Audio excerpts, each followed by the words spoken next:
Als Berlinale Special Gala erlebte heute der US-amerikanische Film mit dem langen Titel The Only Living Pickpocket in New York seine internationale Premiere. Der Schauspieler Noah Segan schrieb das Drehbuch und inszenierte diese typische New Yorker Geschichte. John Turturro spielt den Taschendieb Harry Lehman, der einst ein Meister dieser Zunft war. Doch nun wirkt der bald 70-Jährige aus der Zeit gefallen. Ein analoger Dieb passt nicht in diese digitale Welt, was ihm zum Verhängnis werden könnte. Neben John Turturro sind auch Steve Buscemi und Giancarlo Esposito in diesem liebenswert melancholischen Film zu sehen. Und hier ist die Pressekonferenz dazu.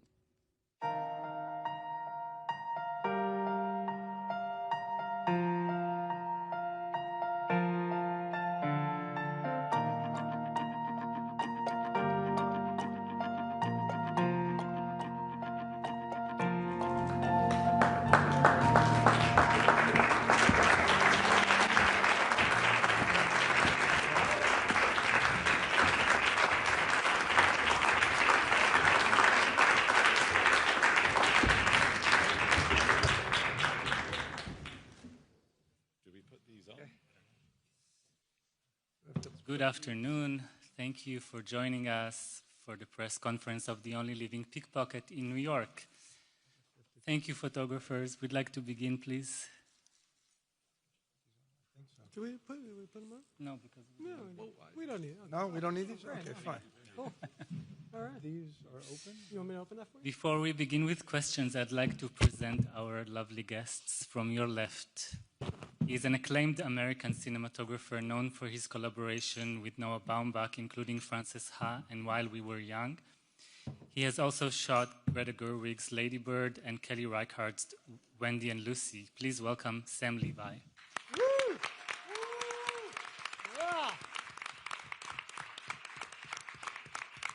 He's a British producer whose work spans both independent cinema and major studio productions. His credits include Star Wars: The Last Jedi, Knives Out, and Glass Onion. Please welcome Leopold Hughes.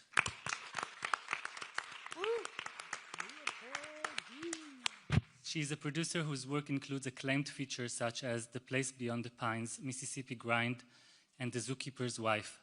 Please welcome Katie McNeil.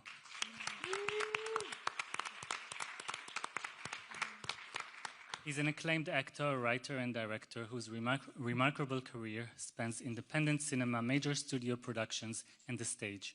He has collaborated with filmmakers such as the Coen brothers and Spike Lee, and his performances in films like Barton Fink, The Big Lebowski, and Do the Right Thing have made him one of the most distinctive and beloved actors of our generation. It's a pleasure to welcome John Turturro.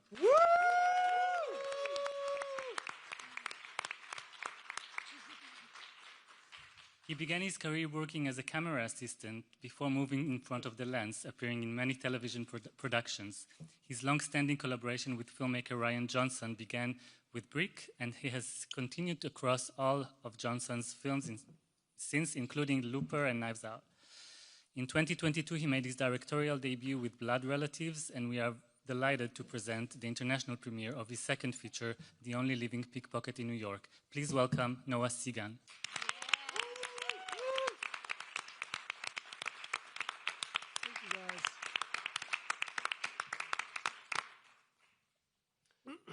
Hello to everybody. My name is Mark Karapetian, founder and publisher of culture magazine Spirit, A Smile in the Storm. Congrats to your film. It's also a beautiful tribute to New York, I think.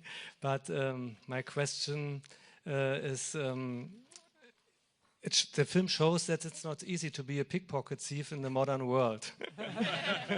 So crime doesn't pay in this digital world, or what? Maybe to John Turturro and, of course, to Noah Segan.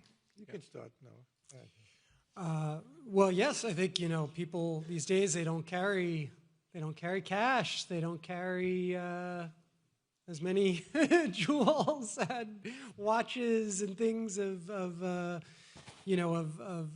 physical value as much, which I think, is, I guess a metaphor, but it's also quite literal in that we just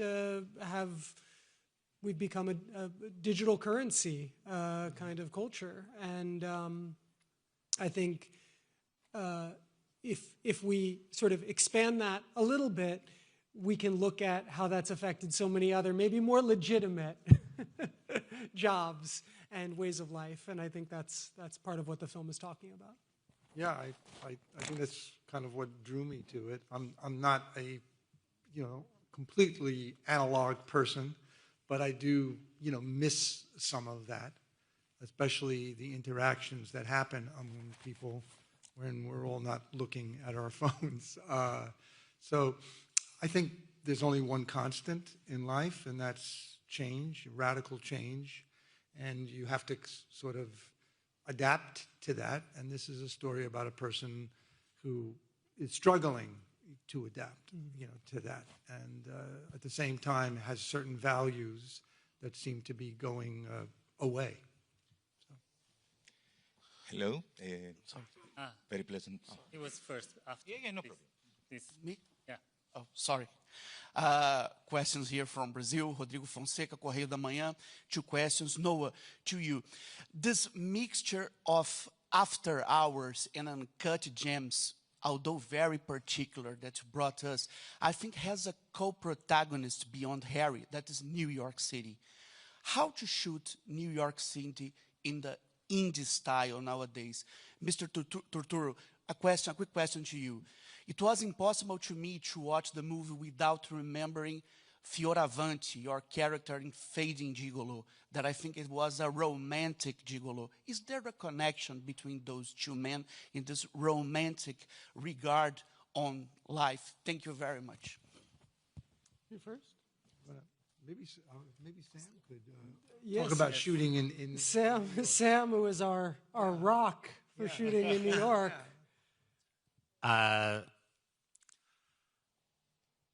Well, as the cinematographer, I live in New York, and I've shot many films in New York, not Fading Gigolo, which I'm a huge fan of.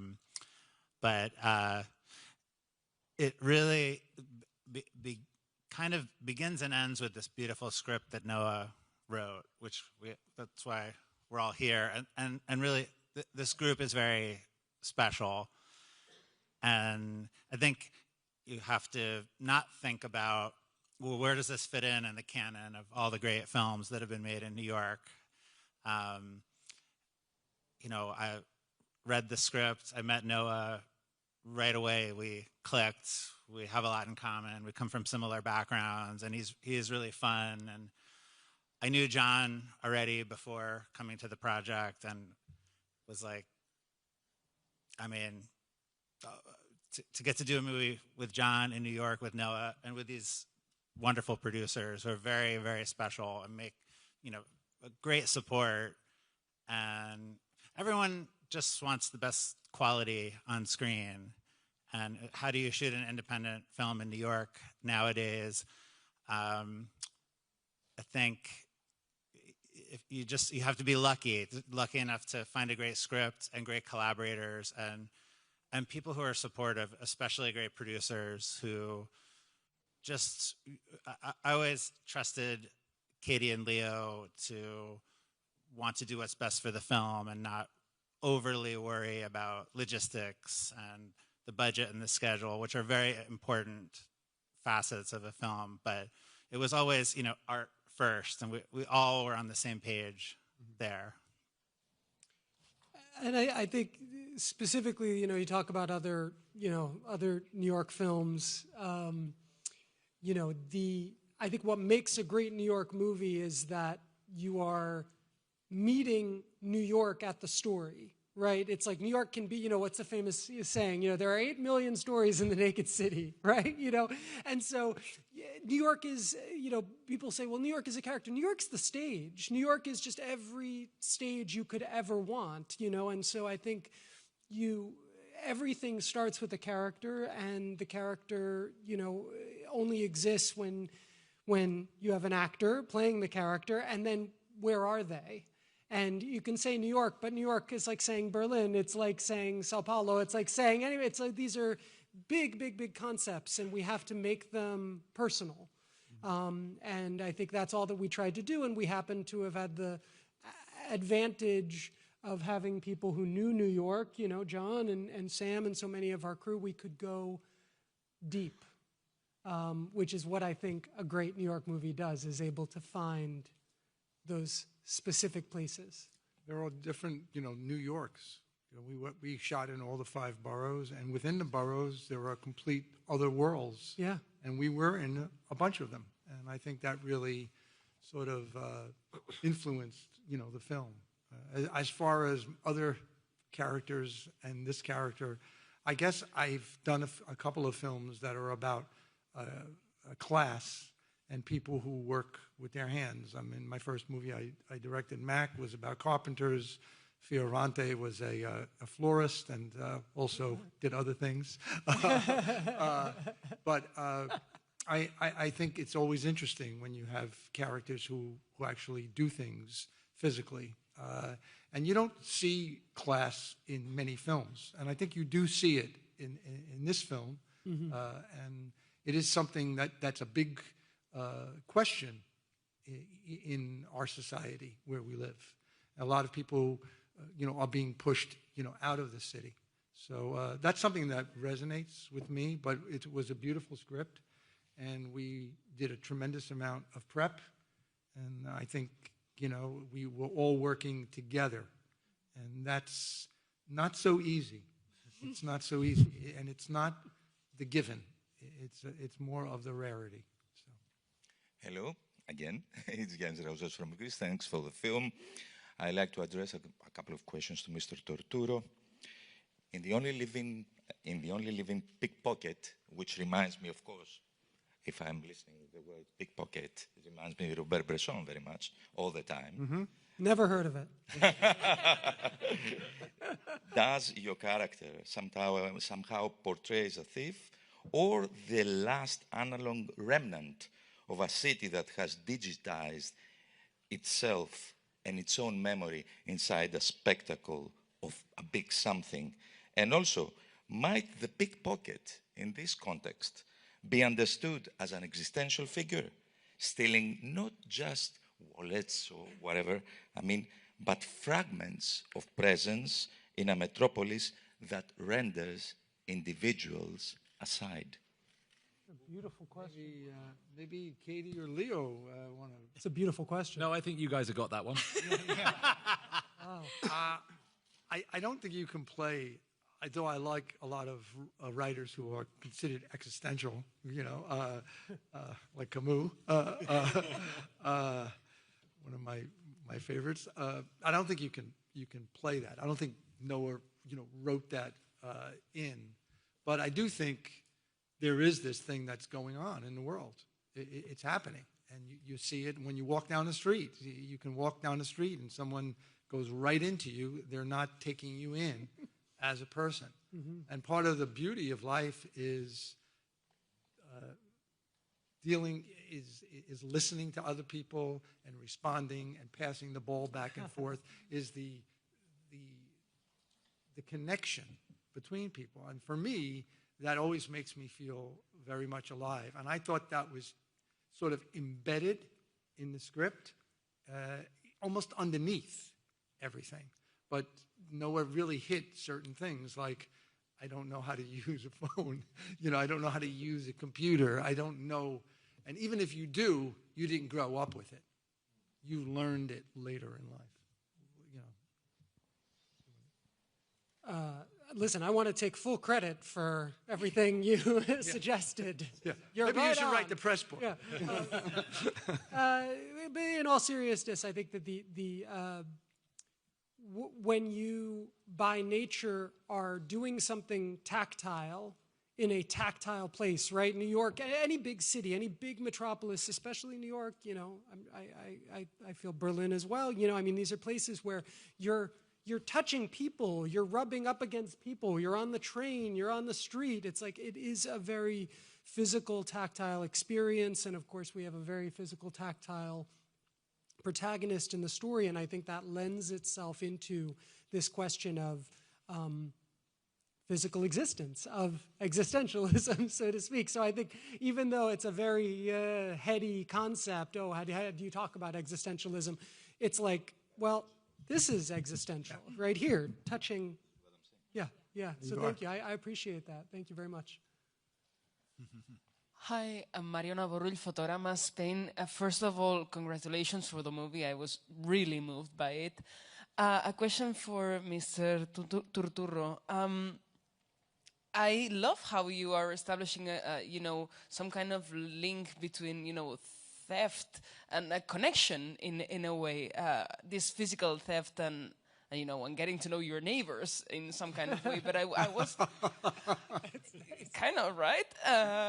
But I was wondering, what makes this smart guy that only looks for himself, as we see with his relationship with his daughter, charming? And how did you portray that while playing the character? Thank you.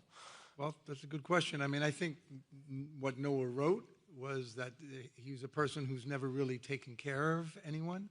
Where he comes from is probably a rough background, and for the first time in his life, he's doing it. He's taking care of someone, and he's never done that before. So I think within us we contain multitudes, and there is maybe people don't change, but they can grow. They can grow, and I think that has changed him, and he knows. And then being faced with his demise, he sort of comes up against everything he didn't do and what he is doing.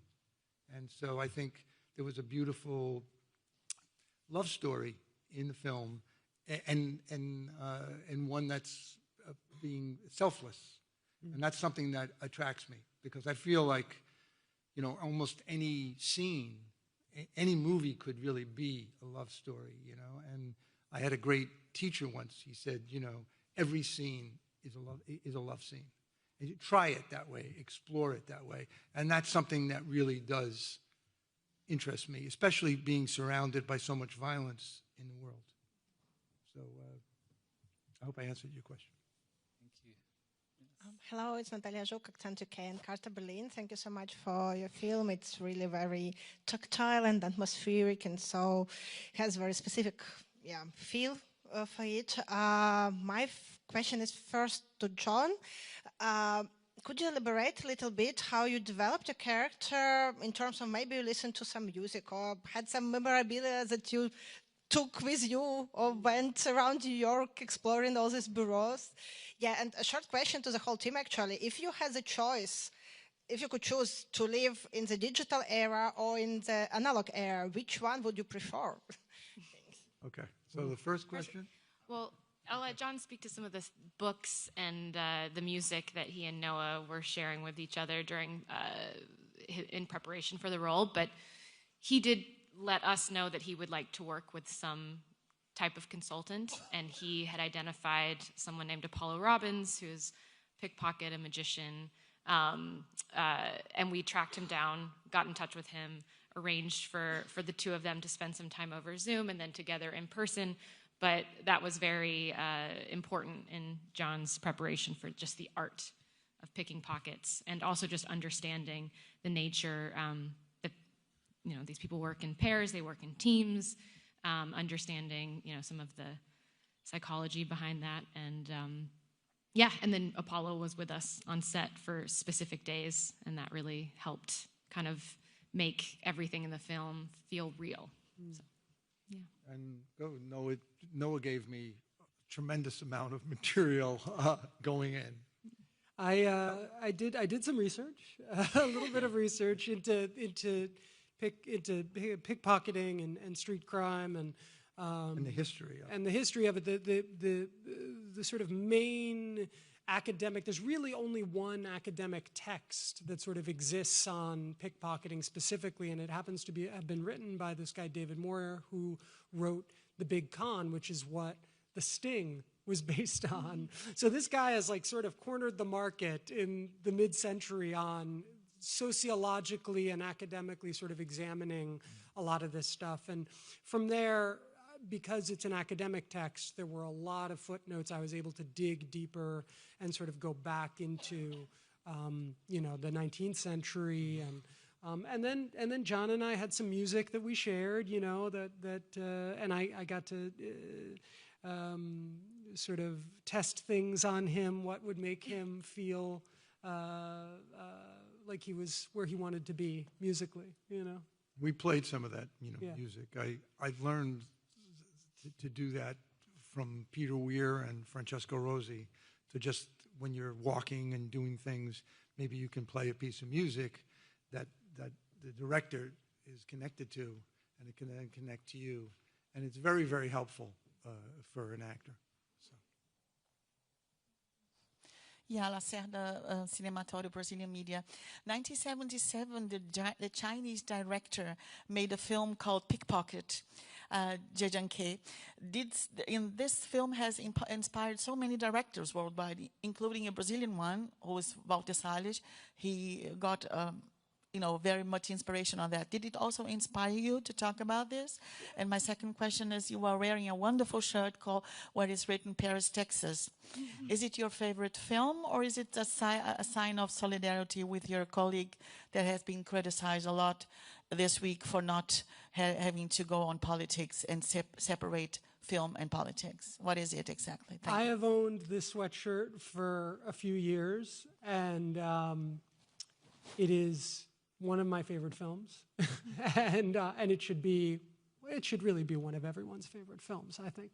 And he's one of my favorite filmmakers as well. American Friend was a big specific influence on this film, but I mean, all of his films are a huge influence on me, and so I was just, I was hoping like not to be like too much of a nerd, like, when you wear you shouldn't, they say like you shouldn't wear the band's t-shirt to the concert. I was like, am I doing that with this? Yeah. But I do, I mean, I was like, I'm hoping to meet him as just an enormous fan of his. But to your other question,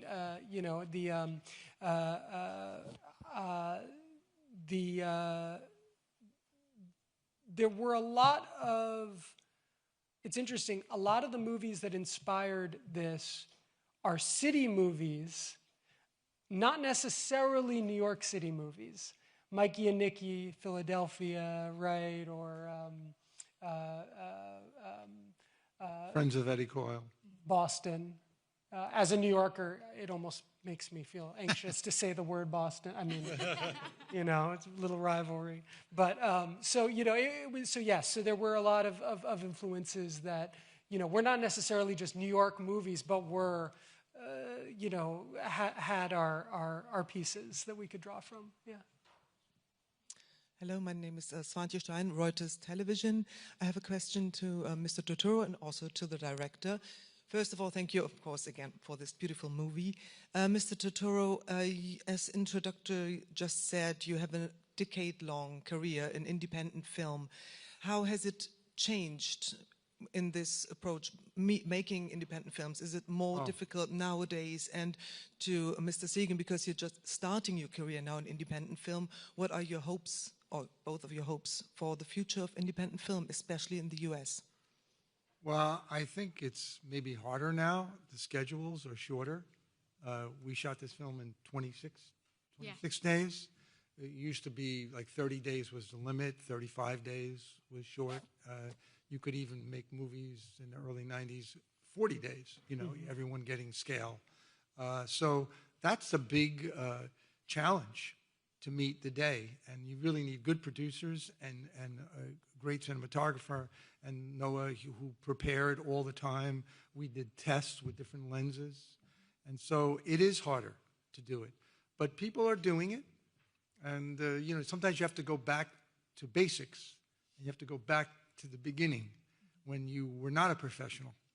And that's important to keep that alive, within you. And it's all about, preparation. But it is. But I think, things change all the time.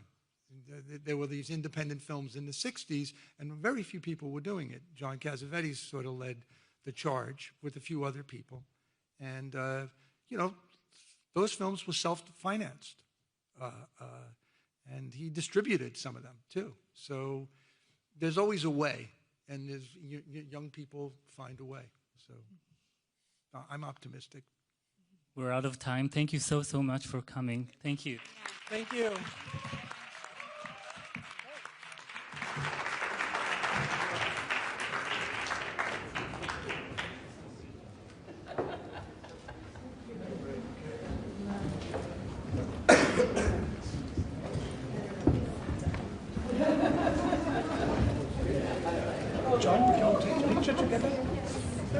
I could do it from here. Okay, guys?